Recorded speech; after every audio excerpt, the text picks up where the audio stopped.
So I went into his door, like knocked on, and he just it's almost like Lord Sugar in The Apprentice, just got to it straight, so just pulled the trigger and said, we're not going to renew your contract, son. We feel as though you lack a yard of pace to become a first team player here. So it's like froze in your body. I didn't know what to do, what to say. I didn't know how to react. You talk about tough blows in your life. Yeah, that was hard, because usually the hardest blows you don't see coming sometimes. 'Cause I've had a decent season. I've done all right. Certainly not let myself down. And that was it.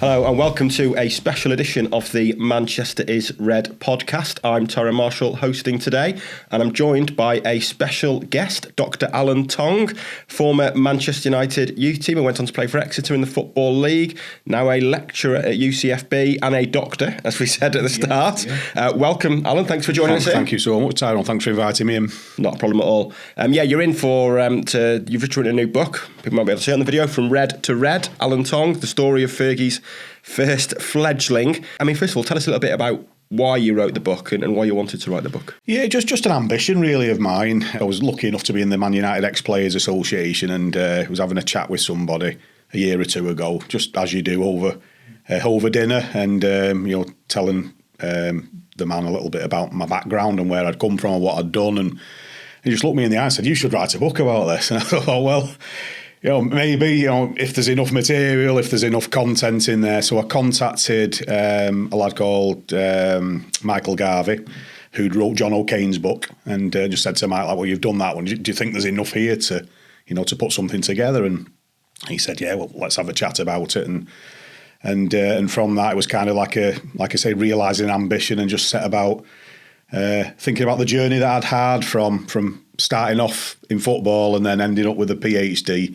Thought it might be something a little bit different in relation to football stories. Yeah, but it shows how many good stories there are in the game, really. It's not just the autobiographies of players who've played 600, 700, 800 games for United or City or whoever. There's good stories everywhere, and this is a prime example of it, really, isn't it? Everything you've been through. Absolutely, and in my PhD, I sort of wrote, like, one of my studies was on alternative voices, and you're right, Tyrone. I think it's not all about the top lads and winning all the Premier Leagues and the FA Cups. There's lots more players in there as well, and I think one thing that we forget as well is, everybody seems to just think Premier League is everything. There's a lot more football underneath the Premier League. There's a lot more going on there in the Championship, League One, League Two. The professional teams now in the non-leagues, and there's a lot more footballs than just Premier League level. Yeah, definitely. And how did you find the experience of going back through those memories and writing the book? Yeah, interesting. Luckily I've been blessed with a reasonable memory, and and sort of some of the recollections are still quite vivid, really, in some of the experiences that I had, especially around joining Man United and training at the Cliff, and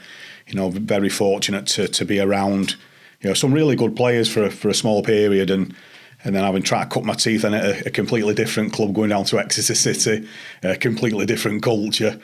And, just coming out of that young, had a really bad injury quite young, and, that sort of prompted me to go on another pathway in another direction. And like lots of people, Tyrone, in life, lots of twists and turns on my journey so far, yeah. And the subtitle, Fergie's first fledgling, I'm sure that'll be attracting a bit of interest now. I mean, tell us that story. Sure, yeah. So, going back to sort of November 1986, that seems a long time ago now.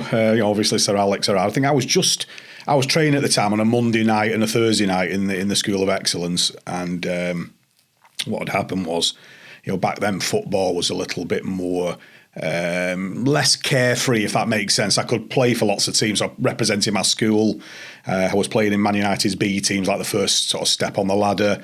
I was representing my county, and I was also playing in like a Sunday League grassroots team as well. So, like Monday night I beat United, Tuesday night school team training, Wednesday night grassroots training, Thursday night back at United, Friday night off, and then most weekends, Saturday morning, Sunday morning, playing games. So yeah, it was a bit mad back then. So what it was, I was training Monday, Thursday nights anyway. I played in a Greater Manchester County side game against Cheshire on Macclesfield Town's ground, the Moss Rose ground, and the lad who was the youth development officer at the time, a fella called Joe Brown, I think old Burnley player, managed Burnley for a spell, came to my mum and dad and said, we'd like to invite Alan down over the Christmas period for an extended trial. So it was a bit strange, Simon, because I went down on trial on the 28th of December, stayed over the New Year, it's like New Year's Eve in the halls of residence back then.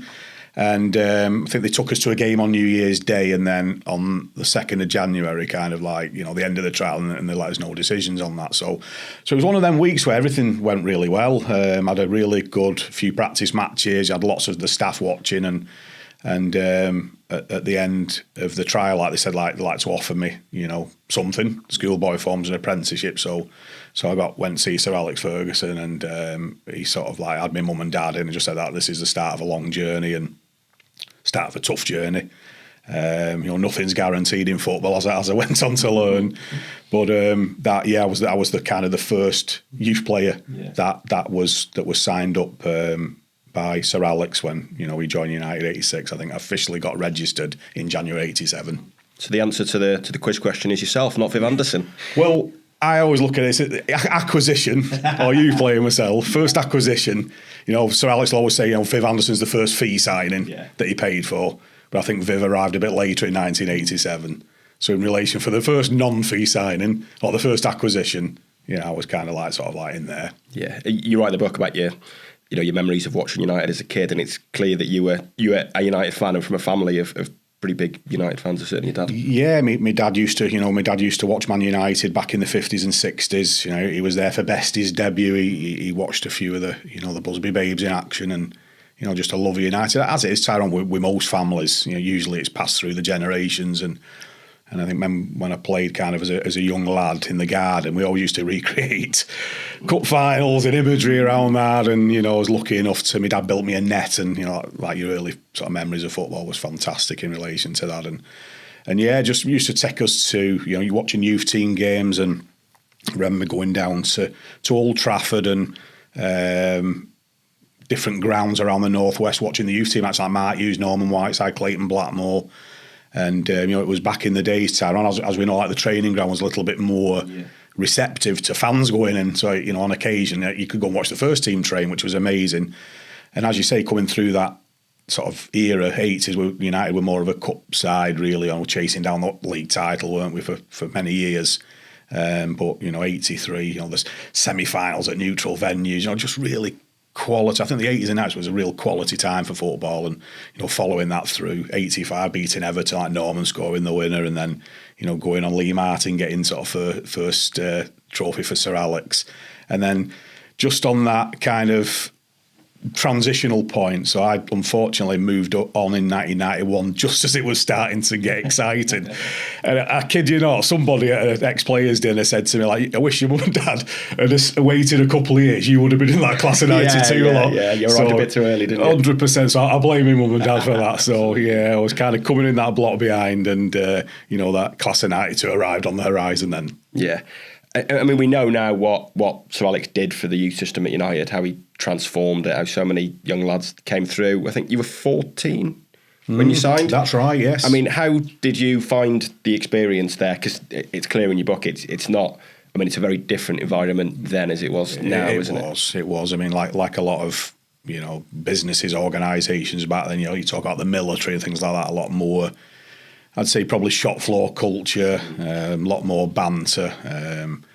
Well, I think you have to be careful sometimes. Banter and bullying are kind of like on a very close, you know, very different to the modern day Tyrone in relation to, like, we had jobs to do, which is probably builds your character, keeps you grounded, but used to sweep dressing rooms, clean toilets, clean showers.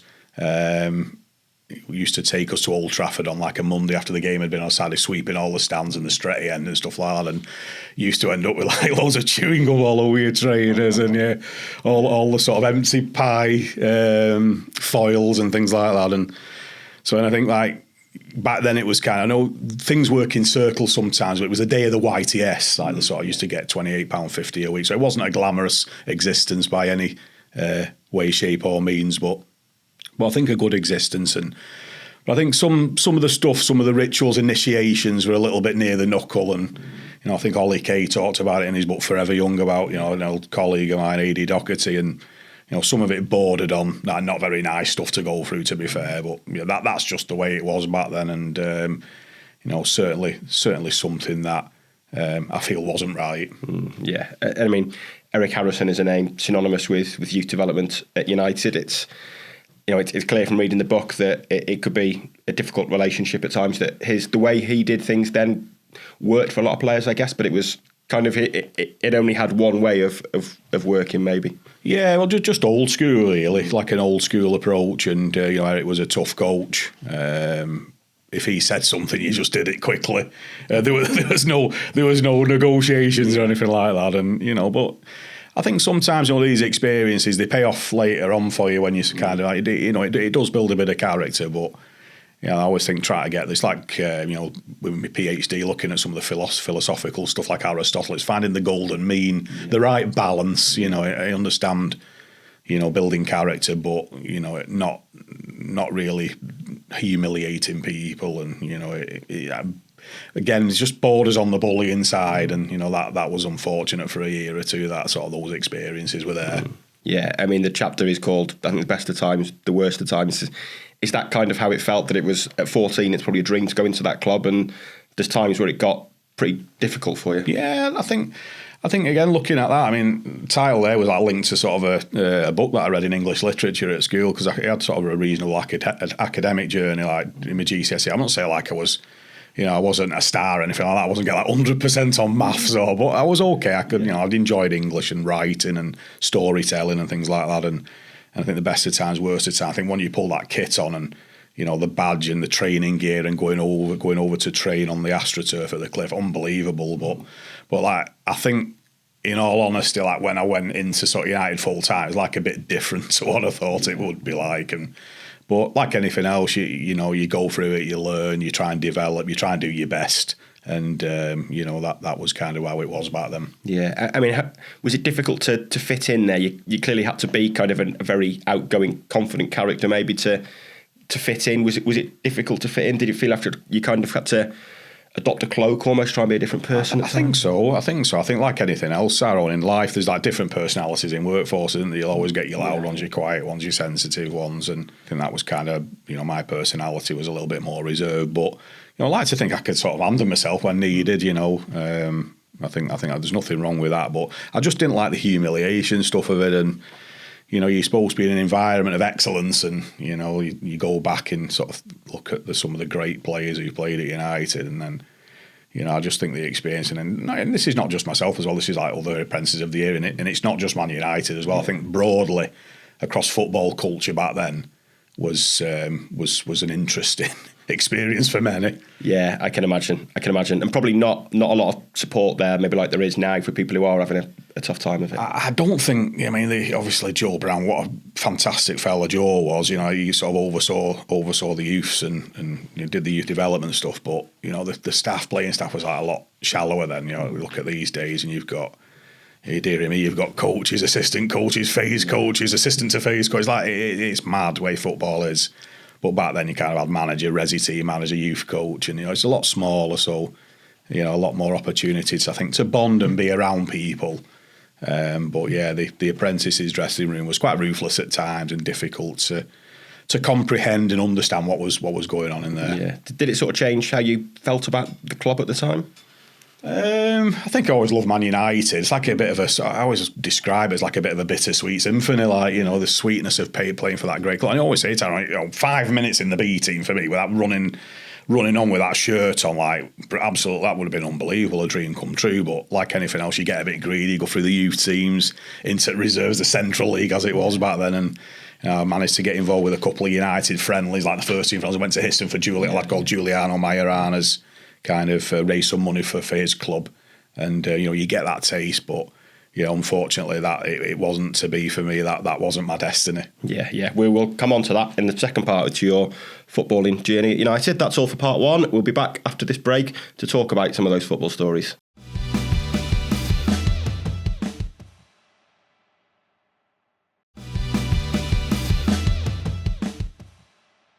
Welcome back to the Manchester is Red podcast. You talked a bit there at the start about kind of the youth system and what it was like to fit in.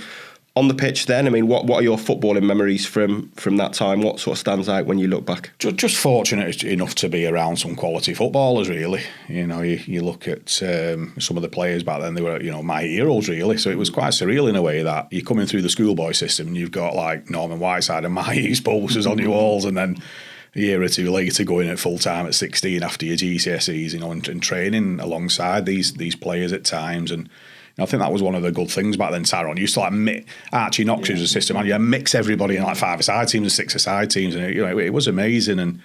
And just being around those players was great. And I think the Central League, there's been a lot of debate about this, like alongside the under-21s league in the modern day.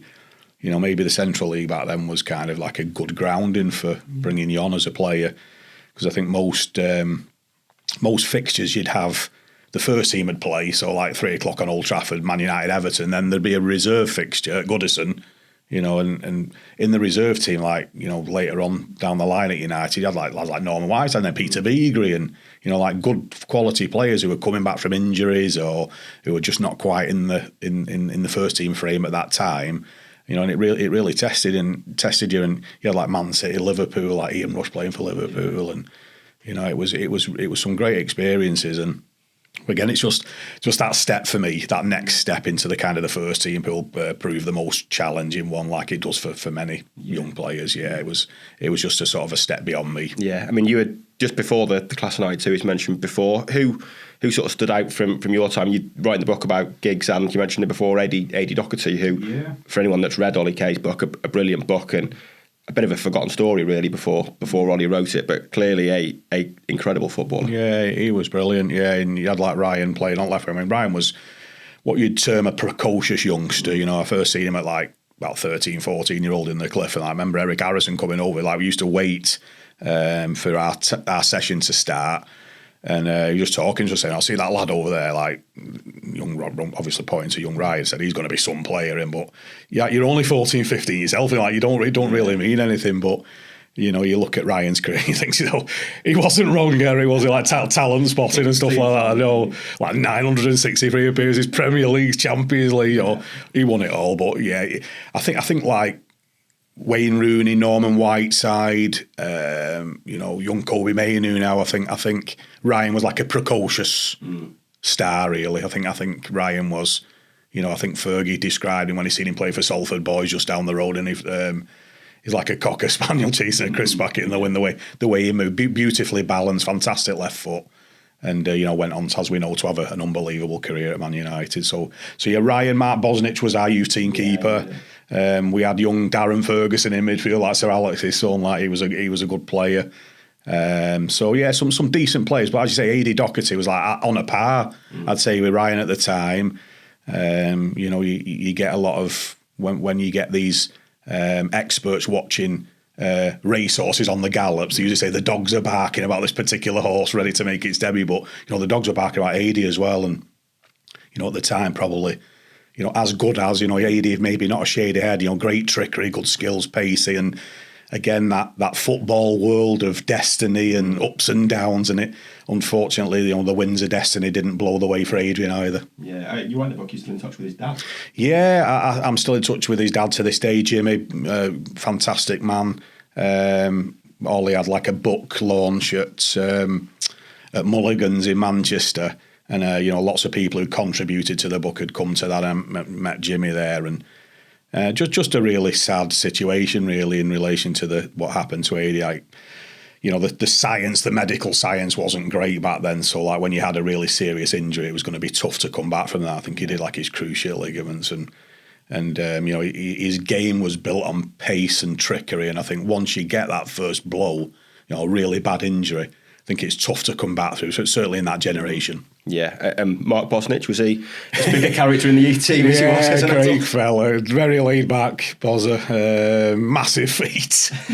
I didn't envy the apprentice who were cleaning Bozza's boots. They were huge, like size 12s or something, like barges. But yeah, great lad, very laid back and very mild mannered, a typical laid back Aussie, but like top fella. And we did all right. I think, again, Sam, you just look at destiny. This word destiny keeps cropping up, but, we were just before the class of '92 and we got to a quarter-final in the FA Youth Cup and a semi-final as well. And, the semi-final, second leg on Old Trafford, we played Tottenham and we absolutely murdered them. So we were 2-0 down from the first leg. We got a goal back, 2-1, hit the post, one-on-ones missing, hit the bar, and just couldn't quite get that deficit turned round. And it's like the Mark Robbins situation in the FA Cup. If that youth team had won the FA Youth Cup that year, it makes you wonder, doesn't it? But it didn't, and that's the way it is. Yeah, well, there's such a big sort of lustre around that competition with United, isn't there? Far more than probably any other club. That those teams that win the Youth Cup, there's a lot attached to it at Man United, isn't there? There used to be. I think Man United, going right back into the 50s, Tyrone, massive, onus on doing well in the FA Youth Cup, and that used to really be the measure whether you'd get like a professional contract or not. If your youth teams were doing all right,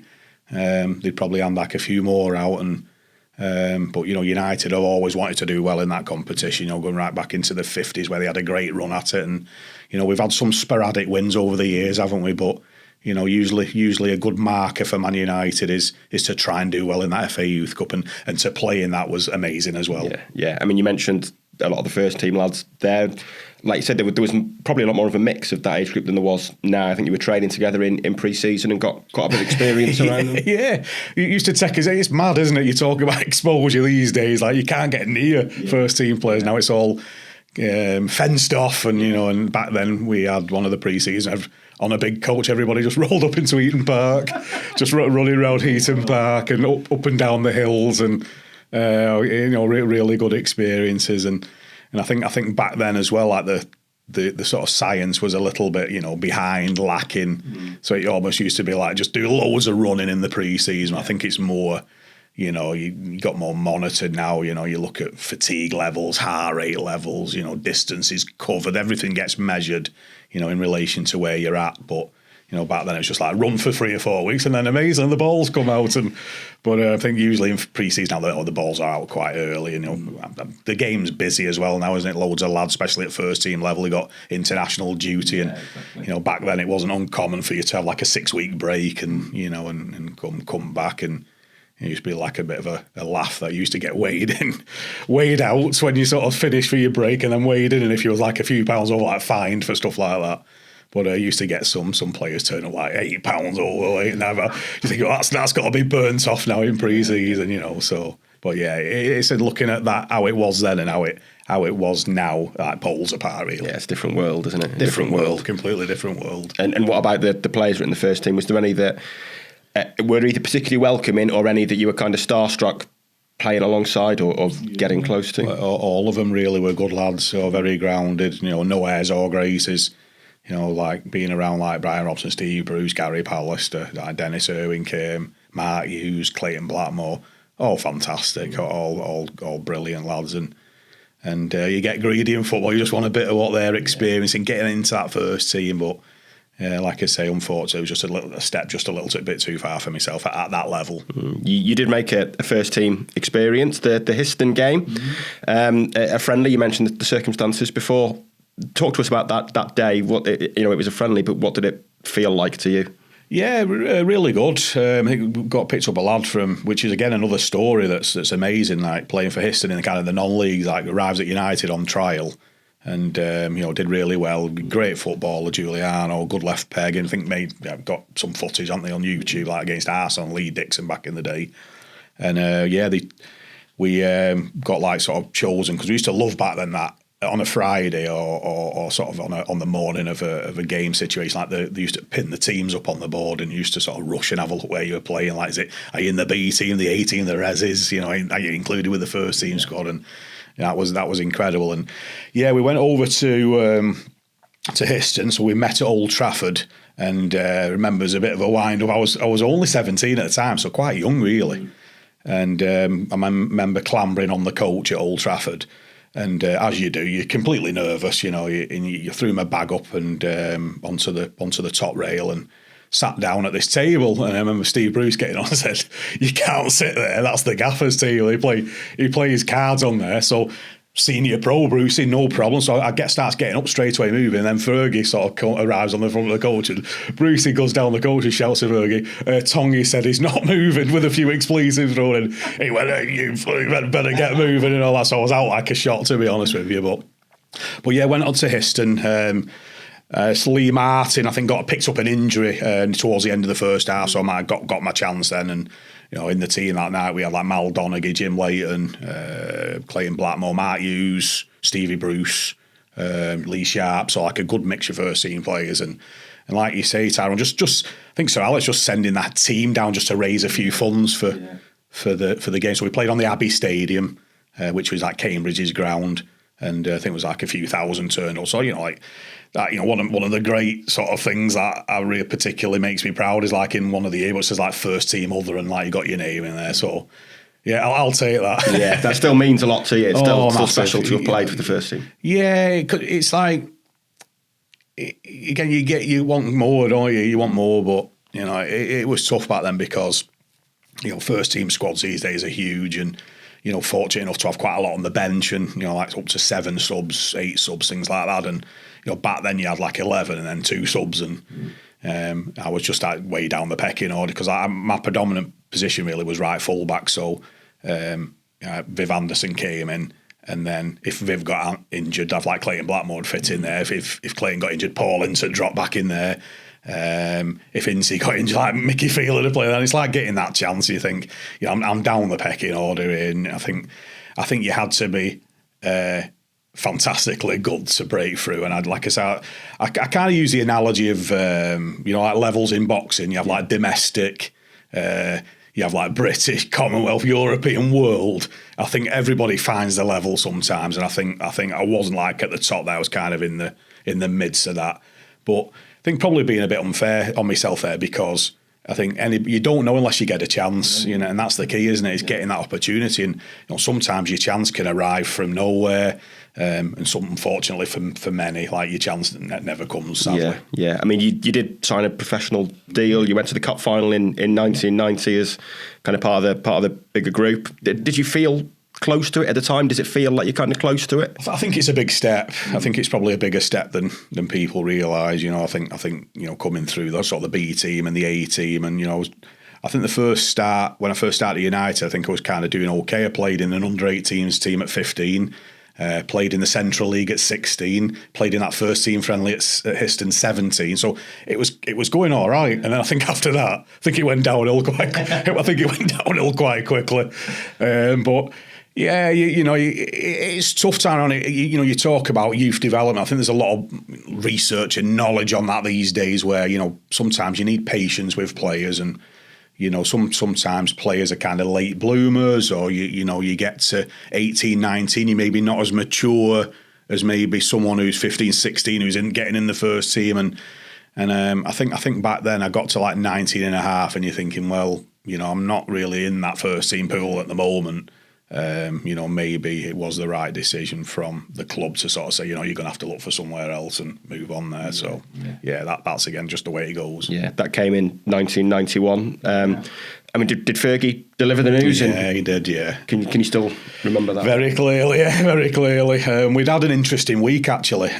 We'd been chasing like the A-team title down, and we had 4 games to play in 7 days, like a Saturday morning, Tuesday night, Thursday night, Saturday morning. Anyway, we're catching City, we're top of the league, so we're catching them, and we got to, I think, a point behind City. So it went to a last game of the season shootout on City's old training ground called Platt Lane. And played in that game. We won 2-1. Ryan Giggs were playing, John O'Kane was just breaking through. So quite a strong A team, as they used to be back then. And Sir Alex and Archie Knox were watching. So remember after the game, he singled me out for some really good praise. Because on City's left wing, they had a lad playing called Jason Beckford, who was kind of like getting into City's first team. And he said, you've done brilliant this one. He said, you've not given him a kick. He said, you've got forward when you could. And so I'm thinking in my brain, this sounds all right, because I knew contract kind of offers were coming. So anyway, that was the Saturday morning. So about Tuesday, Brian Whitehouse, who was the Resi team manager back then, he came into the dressing room at the Cliff. He said, Sir Alex wants to see you. So I said, okay, no problem. So I was looking at Brian's face to see if there's any clues when we were going up the stairs at the Cliff. So I went into his door, knocked on.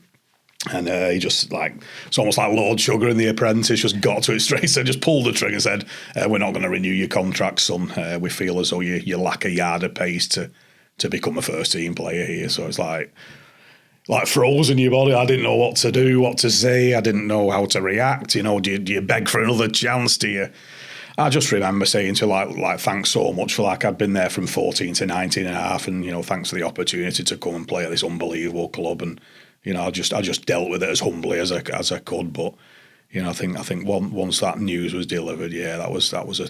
You talk about tough blows in your life, yeah, that was hard, because usually the hardest blows you don't see coming sometimes. I've had a decent season. I've done all right. Certainly not let myself down. And that was it. Deselected. And, yeah, you know, I'm kicking my heels then for sort of till my contract kind of run out, which was, I think the contract's run kind of June the 30th. So this was about May time. So we had a couple of tours to go. I went to the Blue Stars tournament in Switzerland, and we had a trip to Trinidad and Tobago back then. But I think by then you're just kind of like kicking your heels and just waiting for it to run through, yeah. Yeah, we'll be back after this break. We're going to talk a bit about that life post-United.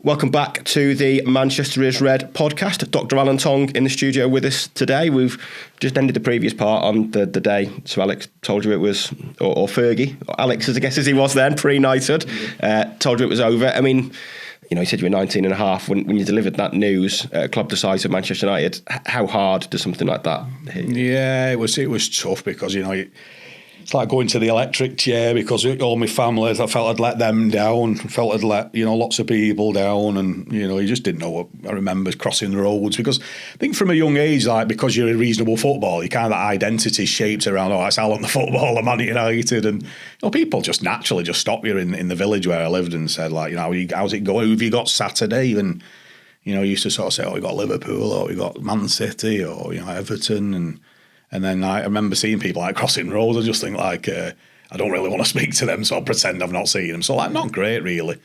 And, you know, so Alex said he'd try and fix us up with somewhere. And, you know, he went on to say it was quite a difficult summer that summer. So he even tried Scottish clubs, but, you know, recruitment's challenging. I think probably one of the things that you learn, that unfortunately in football, Tyrone, you can plummet quite quickly.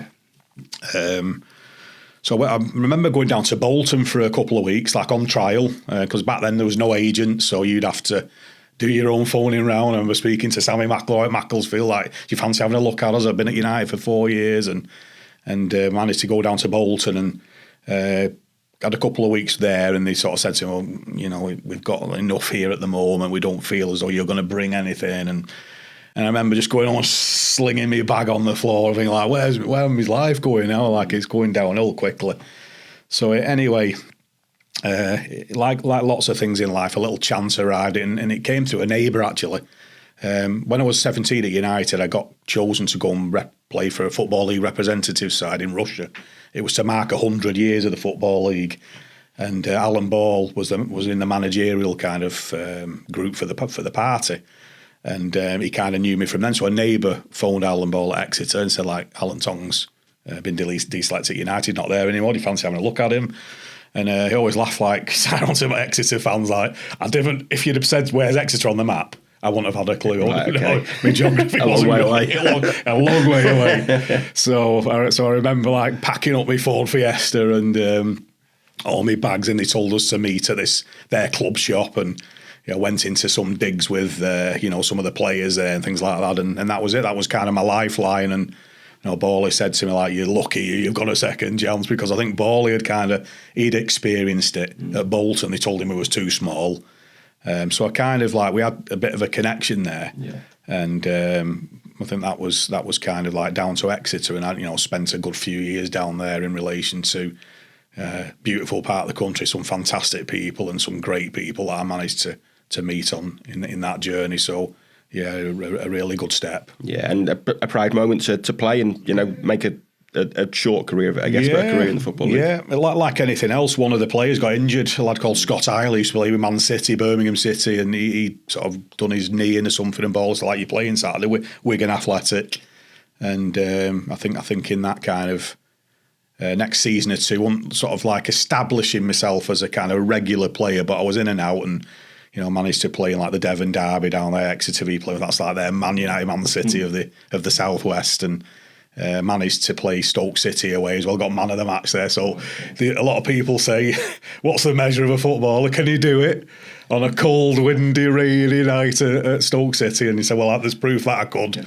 So that's it, that's my tagline. So if I ever got an opportunity to go on TV, Sky Sports, for example, when you have on the bottom like 12 Premier Leagues, 800, that'd be my man of the match at Stoke City coming across the bottom. Did it at Stoke on a cold, wet Tuesday night. That's your tagline. We still don't know if Messi can, and we know you can. So there we go. That's your tagline, isn't it? So, yeah. And you mentioned before injury kind of forced you to retire early. It's clear from reading the book how difficult that is when it forces you out of the game so early. It was, and it just, again, you talk about that cultural experience of, back then it was like, don't show any emotions, nothing's bothers you, crack on. If you get smashed down, get back up again. And I was carrying I was having pins and needles in my legs, in my feet for a while, but I just kept playing with it. And it comes to a stage where I remember playing like Swansea City, where I rubbed a load of deep heat on my back and just to get through. And anyway, it come to a stage, Tyrone, I said, I've got to see a physio. And he sent me for an MRI scan at Frenchay Hospital in Bristol, and they had a look and he said, like, my back's like in a really bad way. Like, I'd had my disc had slipped, and the pins and needles with me, like my disc touching on my spinal nerves, and so I had to have screws and plates inserted to get it all aligned again. And surgeon said it was in a bit of a mess, to be fair. And he said you were stupid for keep playing on that. One bad tackle on that, or you fell on it, that could have severed like your spinal nerves. It would have been like more of a serious situation. And so, I remember thinking to myself, like, football's not worth that, like, keep playing. And so, so that was it. So, I did try to come back, a bit of rehab, and, managed to get myself into some condition. But I think from a full-time perspective, it's not worth, like, you got screws and plates in your back now. And I always think, like, well, if someone like knees me in the back or you get like, you're going to keep your fitness up, it's just not going to work. And so I did play for a year or two in the non-leagues. I dropped to part-time, like, and just because I love football and I just wanted to try and keep in somewhere. But I think up to that time, I was kind of starting to fall out of love, I think, a bit with football. I think I was kind of psychologically done with it, and ready to maybe think about doing something else. And so that was again another stage that I had to kind of try and deal with, which was, as you say, was really tough. Yeah, I was going to say it's knowing what to do, I guess, isn't it? All you'd known pretty much all your life was football, and you come to your mid-20s and it's over, and you've got to forge a new career. Not qualified in anything else. Man United put me through a BTEC as part of the development education stuff back then. They'll still do it now, look after education, because I think it's really important. But that's all I had, like a BTEC, and you're thinking, well, what can I do with that? Not a lot. No careers advice. Like, you walk out of like the club and it's like who do you go to? Like, it felt very isolating. I think within your isolation, I think you suffer a bit with, like, I wouldn't say I was like fully depressed, but I definitely had like aspects of depression because you're lost. I don't know what to do. I don't know where to go. And unfortunately, when you've got an idle mind, I remember a medic saying this to me once, an idle mind is the devil's playground. Ended up in pubs, drinking too much and gambling too much, overeating, put on loads of weight, and just in a bit of a mess really for a few years. And, I had to sort of like get myself right. But I think it was my family, my daughter Lauren, who inspired me really to try and, get myself back on track again. And probably, in that spell after a year or two, just going through different jobs, probably made the best decision of my life, and that was to reinvest with my education, go back to university. Yeah, I was going to say that came at 28, I think it says in the book. I mean, it almost sounds like it's the start of a second life in a way. 100%. Because it's like, you get to 28, and I always say that, I never thought like university was for me, really, because you'd come through this almost like this practical experience of football, and, I wouldn't say I wasn't overly academic, but I was all right. I was okay. I was in the kind of the middle bands, and I got some decent scores on my GCSEs. But back then you always thought, well, university to me seemed like, remember the Open University, like mad professors, like with ridiculous physics on the boards and stuff like that. And you think, I don't know if that's for me. But anyway, I went on an open day and they said, well, we've got a sports science degree. And I think that was probably one of my ambitions, to try and get a job associated with sport again. And I went back to uni, 28-year-old with 18-year-olds, which is fine. That's okay, because I knew I had to forge another career, another direction. And then since then, I kind of caught the education bug, and picked up a degree in sports science. I did my teacher training straight away, so I've become a qualified teacher. So I'm getting another career now, which is fantastic. And then since then, I've done a master's degree in philosophy and just picked up my PhD as well. So yeah, it's like my first life, and it's like two parts, isn't it, sort of thing? So yeah. But yeah. I mean, what do you think the 19-year-old Alan Tonge leaving United would have been told if you had all those? I know. You probably wouldn't have believed it. Yeah, he would have said like, "Nah, no chance." And he always laugh, Tyrone. If you like sort of, you get some of these bets where people say like, if you're someplace for England before they're 18 or first team at Man United, and we'll give you 10,000 to 1 for that. I always laugh at it. Imagine if my dad had rocked up in Fred Dunn's and said, "Right, my son's going to be a Man United professional. He'll play in a kind of first team of the game, and then he'll have a PhD as well." The bookies would have said, "Right, we'll give you 20 million to over that. There's no way is that going to happen." So, but no, it was good. I've honestly, my 20 years teaching now has been amazing. We're getting to work with young people and passing some knowledge and wisdom, passing some stuff from like Fergie and Alan Ball and standards and timekeeping and doing your best and coming back from setbacks. And I think those messages still get passed on, but. No, I really enjoy my teaching, and like I said, that's something that I've done now since 2004 was my first teaching. I've been 20 years later still in it. Yeah, and you're a lecturer now at University Campus of Football Business. That's so still right. kind of connected to the game in a way, I guess. That's what appealed, and all degrees centralised around the football industry. Sports coaching and football management and marketing and finance and international football business. So loads of topics that you can sort of explore and write about. But I think sort of my main research area really is around the sort of challenges that footballers face and dealing with anxiety, the ups and downs of the game, and the ups and downs of life. Really, it's just not football. It's just a mirror, isn't it? What goes on off the field. And, like I say, it's something that I enjoy, and, working and seeing young people a year or two later saying, like, I really enjoy my time. I'm a coach at Man United now, I work in the foundation.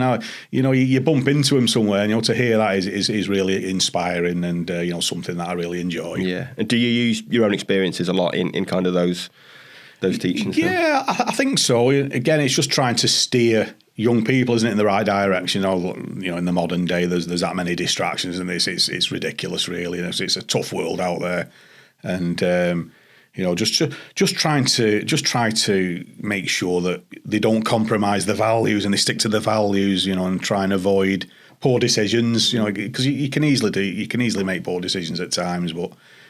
Just to see them flourishing and doing well, and that's really inspirational. Yeah. And is it sort of going through education? Has it made you reflect on kind of your own journey within football? Has it changed kind of how you look back on it at all? Yeah, I think football again. It's a tough journey for anybody. If you massive plaudits for players who come in and stay there to 35, 'cause it's tough, but. I got asked an interesting question the other day. Like I said, well, if you'd have had a full career and got to 35, 600 games, I wouldn't have had the chance to do a degree. I probably wouldn't have had the chance to do a master's degree. I wouldn't have done a PhD. So it's like sometimes it's like everything's got a beginning and everything's got to end. And that was my destiny in football. And like I say, it's not what I set out to do. But like many people's journeys, there's lots of turns, twists, ups, downs, and.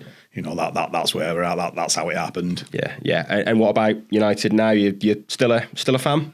Still love United. Still keep an eye on them. Because I signed a pro deal at the club, I'm very fortunate enough to still be in the ex-players association. So we have some really nice events. Like golf days and sportsmen's dinners, and we got one coming up, the reunion dinner in April. Got Sir Geoff Hurst as the guest speaker. It's like a tribute evening to Sir Bobby Charlton, so that'll be fantastic. And I love speaking to like the 50s lads, 60s lads, 70s lads about their experiences. And I think that's one of the sad things I think about the ex-players association is I don't think there's as much onus on it from the player in the modern day, because players move around so much, don't they? And I think that's really sad. And it comes to a point where you kind of get lads like Wes Brown on there playing golf and David May, but like after that, the sort of last 10, 15 years, I'm not too sure whether ex-players association sits with him in the modern game. I very much doubt it does. Yeah, it's hard to see really, isn't it? Players almost probably don't feel like they don't really need it, but be a shame to lose that link. I mean, on United then, what have you made of this season? What are you making of this? Okay, yeah, I think the Liverpool game was a real season definer. I think if we'd have gone out there, I think that would have been real difficult times for the players, fans, the new staff that have come in, but. To get past Liverpool in that dramatic fashion was incredible. Listening to some of the commentary, like Liam Bradford and MUTV, Gaz Drinkwater on Radio Manchester, that last goal was unbelievable, wasn't it? To call that was fantastic, and what an experience for everybody there. And that that young fan crying and that when the goal went in, and pictures across the media. But yeah, I think let's hope. I mean, we've done it before. Going back into the 70s, I think Tommy Docherty, we went to Wembley in 76, lost to Southampton, and then he said in the town hall, "Don't worry, we'll be back next year to win it," and he did. Yeah. So let's hope history repeats itself where we got there last year, unfortunately just missed out. Let's hope we can get back there and maybe claim it this year. That'd be unbelievable. Yeah, definitely. And you write in the book that. I don't agree one bit with the ownership of the Glazer family, which I thought was interesting. There's a lot of ex-players who won't put their head above the parapet, but fair play, you did. Are you feeling more hopeful for the future now? Definitely. I think Sir Jim Ratcliffe coming in, the sort of stuff he's been saying and what he's been doing, and it's really promising. But I think it's been needed for a while, hasn't it? I think to have a healthy club, you need everybody connected and everybody working in synergy. And I think for the last kind of 15, 20 years, that's not been happening. Nobody's really been talking about direction. Nobody's been really talking about aims and objectives and ambitions that we have. And all of a sudden, Sir Jim comes in and talking about redevelopment and putting some money in, and hopefully exciting. United deserve to be at the top table. 5th, 6th in the league. That's not Man United. Yeah, exactly. It's not good. And United should be challenging. Should be challenging for every trophy, because that's what the club demands, isn't it? So let's hope there's some bright times ahead for the club. Yeah, definitely. That's great. Alan, Dr. Tonge, thank you very much for coming in. This is the book, From Red to Red, available in all good bookshops. That's all from this edition of the Manchester is Red podcast. Please leave us a review and a like if you've enjoyed it. Remember to subscribe. We'll be back with you soon to discuss United's current season. But for now, that's everything. Thanks for listening.